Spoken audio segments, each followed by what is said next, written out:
কিছু নির্লজ্জ হিন্দুর জন্য কিন্তু মুসলমানরা এত গরু কাটতে সাহস পাচ্ছে। তোমরা ওদেরকে গরু কাটতে সাহায্য করছো।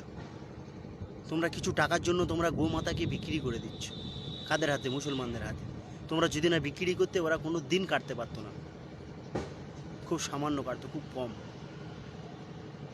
কারণ বেশিরভাগ হিন্দুরাই গরু বাড়িতে পোষে, আর তারাই কিছু টাকার জন্য বিক্রি করে দেয়।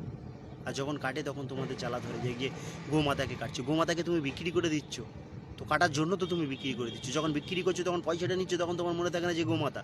আর যখন কাটছে তখন তোমার মনে পড়ে তুমি গোমাতাকে কাটছে। আগে বিক্রি করা বন্ধ করতে হবে, যে হ্যাঁ গোমাতাকে বিক্রি করব না, তাহলে কিন্তু এই কাটা বন্ধ হবে। একেবারে বন্ধ হবে না, কিন্তু কমে যাবে। তুমি পয়সার জন্য নির্লজ্জের মতো বিক্রি করে দেবে, আর তারা খাবে না। তাদের খাওয়া জিনিস তারা খাবে, কিচ্ছু করার নেই।